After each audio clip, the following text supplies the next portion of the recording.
జనాలు మొత్తం శవాలై తేలుతున్నారు. గిరిజన బిడ్డలు మొత్తం ఇవాళ నిన్న మనుషులు లెక్క ప్రాణాలు లెక్క ఉన్నోళ్ళు మొత్తం ఇవాళ శవాలై తేలుతున్నారు. మీ కంటికి కేవలం ఒక మంగ్లీ మాత్రమే కనిపిస్తున్నది, ఒక గిరిజన బిడ్డ. కానీ 90% ఉన్న గిరిజన లంబాడి బిడ్డలు ఈ ఊర్లలో ఎవ్వరు కనిపించట్లేదు. ఓ రాజకీయ నాయకులారా, మీరు బతుకున్నారా చచ్చిపోయినరా? మీకు ఓట్లేసింది ఎందుకు? ఇగో ఉద్యోగస్తులు మొత్తం ఒకవైపు ఉంటే భుజాన పెట్టుకొని మంగ్లీ చేసిన మోసం, హిమకాంత్ రెడ్డి చేసిన మోసం, మధు లంచా కొడుకు చేసిన మోసం, బాలాజీ గారు చేసిన మోసం, భీమా నాయక్ చేసిన మోసం, ఆ మోసానికి ఇవాళ రండి.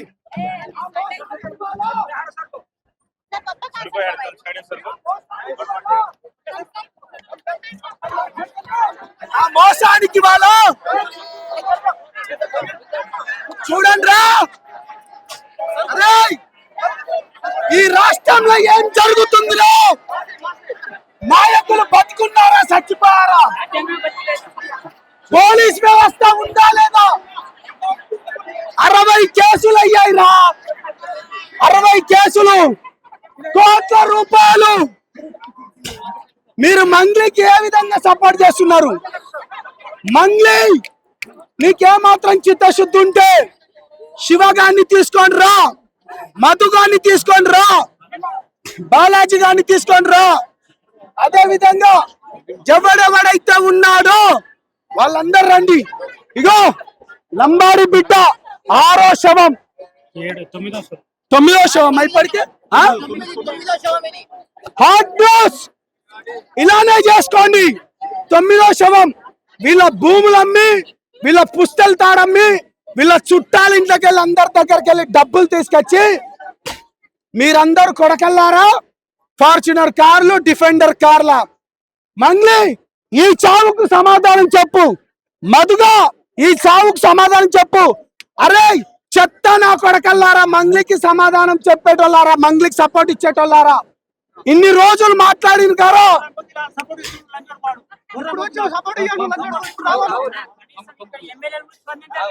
అరే చెత్త, అరే చెత్త నా కొడకల్లారా, మీ గురించి నేను చెప్పను. మీరు గాని ఇప్పుడు గాని దొరికితే మిమ్మల్ని ఏ విధంగా చేస్తారో తెలుసా? అరే ఎవడెవడో మాట్లాడిందో, మీకేమాత్రం దమ్ము ధైర్యం ఉంటే ఇగో ఈ డెడ్ బాడీల దగ్గరకు వచ్చి మాట్లాడండి రా. అరే మీరు విద్యార్థులు కాకుండా కొంతమంది పెట్టిన గారా, మీరు కడుపుకు అన్నం తింటే మీరు తినేది అన్నమే అయితే తల్లి పాలు తాగిన నా కొడుకులు ఎవడెవడైనా రండిరా, వీళ్ళకు న్యాయం చేయండి రా. ఏందిరా ఈ అన్యాయము? ఎక్కడ పోతుందిరా సమాజము? ఎమ్మెల్యేలు ఉన్నారా లేరా? ఎంపీలు ఉన్నారా లేరా? రాజ్యాంగం ఉన్నదా లేదా? వ్యవస్థలు మొత్తం చచ్చిపోయినాయా? మంగ్లీ పైన చిన్న పాట పాడినందుకు వాడిని ఎవన్నో 3 గంటలలో తీసుకొచ్చిండ్రా. శవాలు లేస్తున్నాయిరా. నా తమ్ముడు చెప్పినట్టు ఇప్పుడు ఏదైతే ఉందో, నిన్నటి దాకా 4 అనుకున్నాం, ఇప్పుడు 9 అయింది. ఇంకో 6 నెలల అవి 100 దాటుతాయిరా. మీకేమాత్రం చిత్తశుద్ధి ఉంటే, మీకేమాత్రం చిత్తశుద్ధి ఉంటే రండి, నిలబడండి. ఎవడెవడైతే జాతి పెద్దలు అనుకొని నాకు ఎవడెవడైతే కాల్ చేసిండ్రో ఈ శవాలను చూసి మాట్లాడండి రా. మానవత్వం లేదారా మీకు? ప్రతి ఒకడు అమెరికా నుంచి కాల్ చేస్తాడు. అరే నిన్నరా అమెరికా నుంచి నువ్వు కాల్ చేసినోడా? నువ్వేమంటావు? మంగ్లీ చేసిందా అదన్నా? అరే మంగ్లీకి మధుకు సంబంధమే లేదన్నదిరా. మంగ్లీ మాట్లాడిన మాటలతోనే నేను బయటకు వచ్చిన, వాళ్ళ ఇంటి దగ్గర చూపించిన. ఆ ఇల్లు కూడా ఓపెన్ కాంది. మిర్యాలగూడ నుంచి మధుగానికి ఇంటికి ఏం సంబంధం రా? మూటలు మూసుకొచ్చునని పెట్టిన మినిస్టర్ కాల్ రికార్డింగ్ బయట పెట్టిన వాడి మనవడిది. ఇంకా చెన్నైలో 9 మంది పోలీసులకు జస్ట్ ఒక ఐ విట్నెస్, ఆ ఐ విట్నెస్ రమేష్ కూడా ప్రవేశపెట్టిన. మీకేమాత్రం మనుషులు లేవారా? మీరు మనుషులకు పుట్టినోళ్ళు కాదారా? మీరు తల్లిపాలు తాగినోళ్ళు కాదారా? మీరెవరెవరైతే ఉన్నారో రండి, ఈ శవాలకు బాధ్యత చెప్పండి. మీరు సిగ్గులేని నా కొడకల్లారా, బుద్ధి ఉండాలి మీకు. కడుపు మంటతోని ఇన్ని రోజులు నేను మాట్లాడట్లేదు. నిజాన్ని భుజాలపైకి వేసుకొని నా తమ్ముళ్ళతోని వస్తే మా పైన నిందారోపణ. మీకు ఆడెవడైతే మందికి సపోర్ట్ ఇచ్చినోడు మీకు దొరికితే మీరు ఏం చేస్తారు?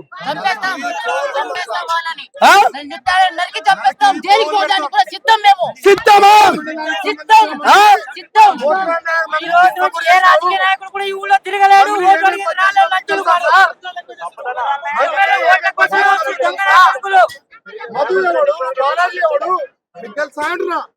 నేనేమంటున్నా అంటే, గౌరవనీయులైన రేవంత్ రెడ్డి అన్న, మీరంటే నమ్మకం ఉంది, పేద ప్రజల పక్షాన నిలబడతాం అనుకుంటున్నారు. ఇవాళ బంజారా బిడ్డలు మీ అందరికి ఓట్లేసి మీకు రాజ్యాన్ని తెప్పించిండు. ఇక్కడ కూడా కాంగ్రెస్ పార్టీ ఎమ్మెల్యేనే అనుకుంటా, జానారెడ్డి కనీసం స్పందించలేదు, శవాలు వేస్తున్నాయి. కాబట్టి పోలీస్ వ్యవస్థ మీ చేతిలోనే ఉంది. మంగ్లీ ఎక్కడెక్కడ తిరిగిందో, మధుగాడు ఎక్కడెక్కడ తిరిగిందో, శివగాడు ఎక్కడెక్కడ తిరిగిందో, బాలాజీ గాడు ఎక్కడెక్కడ తిరిగిందో చాలా క్లియర్ గా ఆ కాల్ డాటా మొత్తం మీ దగ్గర ఉంది. బయటికి తీయండి. 100 కోట్లు వాళ్ళ చుట్టాల దగ్గర నుంచి తీసుకొని వచ్చిన తర్వాత ఈ శవాలుగా ఇట్లా లేస్తున్నాయి. నేనేం చెప్పలేను. ఎవరెవరైతే మాట్లాడిందో ఇప్పుడు మాట్లాడండి. పోలీస్ వ్యవస్థలో ఉన్న పెద్ద మనుషులారా, మంత్రులారా, ముఖ్యమంత్రులారా, దీనిపైన మీరు మాట్లాడకపోతే ఓట్లాడడానికి వస్తే మీరు ఏం చేస్తారు? చెప్పుతోటి కొడతాం. మా గిరిజన నాయకులు చెప్పుతోటి కొడతారు. ఓట్లాడితే మాకు న్యాయం చేయండి.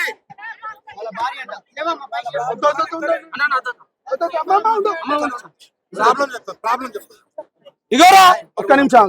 అరే చూడండి రా, వన్ బాబుని చూడండి. అరే మంత్రికి సపోర్ట్ ఇచ్చే చెప్తానా కొడకల్లారా, చూడండి శవాలు వేస్తున్నాయి రా.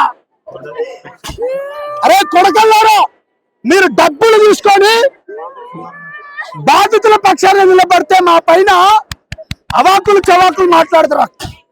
చెప్తారా? ఈ కేసులు అయిపోయి ఎవరెవరైతే మాట్లాడుతున్నారో మీ అందరి భర్తం ఎవరిని వదిలేదు లేదు. కాబట్టి రాష్ట్ర ప్రభుత్వం చేతులెత్తి దండం పెడుతున్నా, బాధితుల పక్షాన నిలబడండి. ఆ డబ్బులు ఎక్కడ పోయినాయో తీసుకురండి. పేద బిడ్డల పక్షాన మీరు ఉండాలనుకుంటూ దయచేసి మీకు చేతులెత్తి దండం పెడుతున్నా. మీడియా మిత్రులు మీరేమైనా మాట్లాడాలనుకుంటారా? నాకు క్వశ్చన్ వేయాలనుకుంటున్నారా? ఎందుకు చనిపోయింది?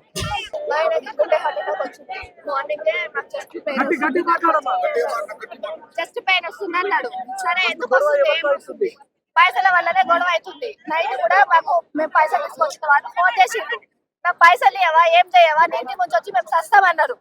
ఏం సావకు, ఏం చేయకు. మాకు బాలాజీ ఫోన్ చేసిండు, మేము బాలాజీ దగ్గర రేపు పోతున్నాం, రేపు పొద్దున ఈ రోజు పొద్దున పోతున్నాం, మేము ఫోన్ గానే మాట్లాడతాం అని చెప్పి ₹1,00,000 కూడా కొట్టించుకున్నాడు బాలాజీ. బండి భూమి రిజిస్ట్రేషన్ కోసం ₹1,00,000 కూడా కొట్టించుకుండు. మా ఆయన ₹1,00,000 కొట్టిండు. బండి తర్వాత ఫోన్ లేపట్లేడు, ఏం చేయట్లేడు. సరేలే అని చెప్పి మేము పొద్దున్నే మా గారింటికి లేపి నాకు చెస్ట్ లో పెయిన్ వస్తుంది అంటే ఏమంటే మా అన్న వాళ్ళు హాస్పిటల్ వేసుకోవాలి. టెన్షన్ పైసల టెన్షన్, ఎక్కడున్నా అదే టెన్షన్, అదే పైసల కోసం మాట్లాడదామని. ఇక్కడ ప్రధానంగా బాలాజీ దగ్గర పని చేసినోడే మధుగాన్ దగ్గరికి వెళ్ళి ఇంకోటి వచ్చినోడే భీమా నాయకు. దీంట్లోకి వెళ్ళి వర్గాల లెక్క విడిపోయినరు. ఈ డెడ్ బాడీ లేచింది ఇదే మైక్రో ఫైనాన్స్. ఏంది 10% వడ్డీ, 15%, 20% అనుకొని అంటే అమాయక గిరిజనులను మోసం చేసి ఆ బాలాజీ నాయక్ గారు, మధు నాయక్ గారు ఎన్ని నెలల క్రితం నల్గొండలో అరెస్ట్ అయిన విషయం వీళ్ళకి తెలియదా? మళ్ళా మంగ్లీ అంటది నాకు తెలియదు అంటది. దయచేసి చెప్తున్నా తమ్ముడు, నువ్వు ప్రభుత్వాల గురించి ఏం మాట్లాడుతావు ఒకసారి మాట్లాడు. చెప్పండి,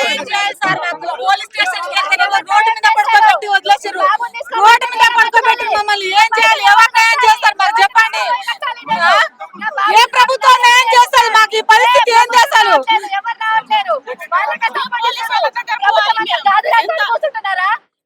మొబైల్ కాదా? మీకు మొగతనం లేదా? ఒక మొగలు చూసుకుంటే మీకు ఆడలు లేరా? ఇట్లా మీ ఆడలకి ఇట్లా అయితే మీరు ఇట్లా ఓకుంటారా? మాకు వచ్చిన పిల్లాడు, ఈ పిల్లాన్ని తీసుకొని నేను ఏడా బతకాలి? అప్పు ఎక్కడ తెలవాలి? నాకు ఎక్కడ ఏం తెలియదు. తీసుకపోయి పైసలు వేసిండు, అదేం తెలిసిందేగా మేము వేసేసినాం. మేము ఆట నడుపుకొని బతుకుతున్నాం హైదరాబాద్ లో. ఎవరైనా ఇట్లా వేస్తున్నారంటే మేము వేసినాం తీసుకోపోయి. ఒక్క రూపాయి చేద్దాం లేదు, అన్ని అప్పు తీసుకొచ్చి కట్టినాం. నా చట్టాలు పిల్లల్ని వాళ్ళకు చూస్తారు. చుట్టాలైపోయారు సార్. ఒకటే చట్టాలు చుట్టాలైపోయారు. అయిపోయారు. ఏం చేస్తారు? పోలీసు వాళ్ళు ఎఫ్ఐఆర్ చట్టం చేస్తారు, తీసుకుంటారు. కోర్టుకు సబ్మిట్ చేస్తారు, రిమాండ్ చేస్తారు, మళ్ళీ బెయిల్ తీసుకుంటాం, బయటికి వస్తాం అంతే అనే కారణంలో వాళ్ళు తిరుగుతున్నారు. ప్రభుత్వం స్పందించి వాళ్లకు చట్టపరమైన న్యాయం, చట్టపరమైన శిక్షలు వేసి వాళ్లకు నానా కేసేసి వాళ్ళు చేసిన అరాచకానికి వాళ్ళ భూములు వాళ్ళ విలువైన బాలాజీ తీసుకున్నాడు. బాలాజీ మా ఇంటికి వచ్చిండు. మా ఇంటికి వచ్చి 50 లక్షలు కట్టలు లెక్క పెట్టి మేమే స్వయంగా చేతుల మీదుగా బాలాజీకి ఇచ్చినాం. ఏ పేపర్ రాయలే, ఎక్కడ సంతకం పెట్టి మనలే, ఏం చెప్పలే. మామ నేనున్నా నీకు, మామనే అవుతాడు నా ఆయన, మామనే అవుతాడు. మామ నీకేం కాదు, నేను ఎవరు నువ్వు నా దగ్గర ఒకటి ఎక్కువ అధిక ఒకటి నువ్వు తినలేదు, నేను నీకే ఇస్తా, నేను ఎవరికి ఇయ్యనని చెప్పి అన్నాడు. నెక్స్ట్ రోజు ఫోన్ చేస్తే ఫోన్ చేయడు, మళ్ళీ ఫోన్ చేస్తాడు. మేము భూమి నిన్న మళ్ళీ 1,00,000 రూపాయలు కొట్టినాం.